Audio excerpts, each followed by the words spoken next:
दोस्तों, क्या आपने कभी सोचा है कि कोई इंसान बिना किसी मदद के खुले समुद्र में 438 दिनों तक जिंदा कैसे रह सकता है? जी हाँ, ये सच्ची घटना है जो आपको हैरान कर देगी। नमस्ते, मैं हूँ मोहन और आप देख रहे हैं ट्रू फैक्ट्स, जहाँ हम लाते हैं आपके लिए ऐसी सच्ची और दिलचस्प कहानी जो आपको सोचने पर मजबूर कर देगी। तो चलिए जानते हैं इस आदमी की कहानी जो 438 दिनों तक समुद्र के बीचों बीच जिंदा रहा। ये कहानी है साल 2012 की, जब सल्वाडोर अल्वारेंगा नामक एक मछुआरा और उसका साथी एग्जिक्विल कार्डोबो मेक्सिको के तट से मछली पकड़ने के लिए निकले। वे दोनों एक छोटी सी बोट में थे और उनका मकसद था कुछ दिनों के लिए मछली पकड़ना, लेकिन किस्मत को कुछ और ही मंजूर था। अचानक एक भयंकर तूफान आ गया और उनकी बोट को समुद्र में बहा ले गया। तूफान इतना भयंकर था कि उनकी बोट पूरी तरह से खराब हो गई और वे दोनों समुद्रों के बीचों बीच फंस गए। उनके पास ना तो कोई आधुनिक उपकरण था और ना ही कोई मदद का साधन। उनकी स्थिति दिन ब दिन बिगड़ती जा रही थी। तूफान के बाद उनकी सबसे बड़ी चुनौती थी पानी और खाने की तलाश।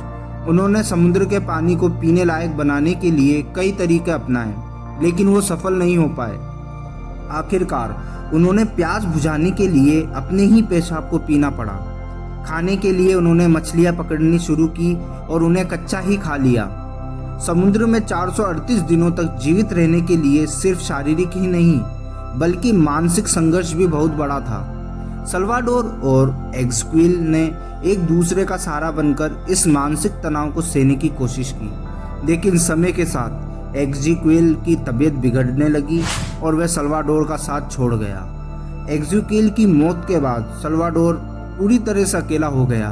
उसने अपने दोस्त के शव को समुद्र में ही छोड़ दिया और खुद को जीवित रखने की ठान ली। यह अकेलापन और मानसिक तनाव बहुत बड़ा था, लेकिन सल्वाडोर ने हार नहीं मानी। समुद्र में इतने लंबे समय तक जीवित रहने के दौरान सल्वाडोर को कई मुश्किलों का सामना करना पड़ा। वह कई बार शार्क और अन्य समुद्री जीवों से बचते हुए अपनी जान बचाने में कामयाब रहा। इसके अलावा उसने बार बार आने वाले तूफानों और बारिश से भी जूझना पड़ा। सल्वाडोर के लिए हर दिन एक नई चुनौती लेकर आता था। उसने एक नियमित दिनचर्या बनाई जिसमें वह अपने आप को मानसिक और शारीरिक रूप से मजबूत बनाए रखने की कोशिश करता था। हर सुबह सल्वाडोर सूरज की पहली किरण के साथ जागता था। वह अपने चारों ओर नजर डालता और देखता कि क्या कहीं कोई जहाज या मदद का संकेत मिल सकता है। इसके बाद वह अपने बोट को जांचता कि कहीं कोई टूट फूट तो नहीं हुई है। खाने की तलाश में सल्वाडोर के जीवन का सबसे महत्वपूर्ण हिस्सा बन गई थी। हर दिन समुद्र में मछलियां पकड़ने की कोशिश करता।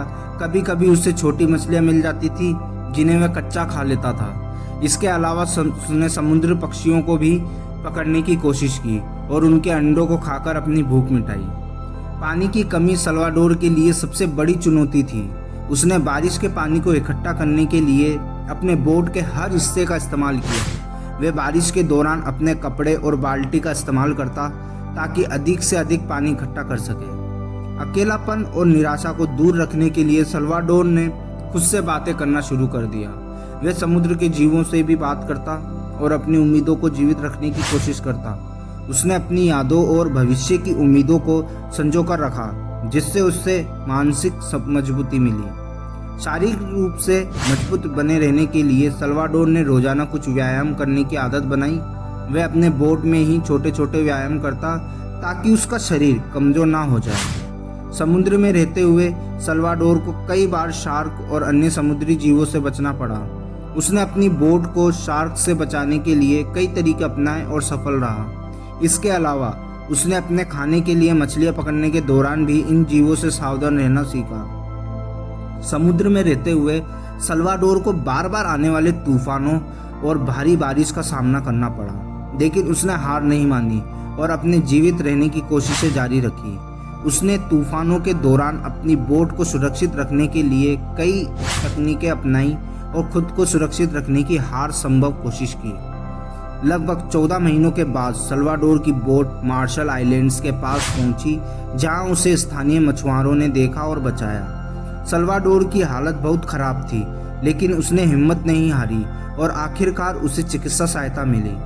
सल्वाडोर की ये कहानी ना सिर्फ उसकी हिम्मत और संघर्ष की कहानी है, बल्कि ये भी दिखाती है कि इंसान में जीवित रहने की कितनी ताकत होती है। सल्वाडोर ने अपनी इस यात्रा के बारे में एक किताब भी लिखी है, जिसमें उसने अपने संघर्ष और जीवित रहने के अनुभवों को साझा किया है। दोस्तों, ये कहानी हमें ये सिखाती है कि किसी भी परिस्थिति में हमें हिम्मत नहीं हारनी चाहिए।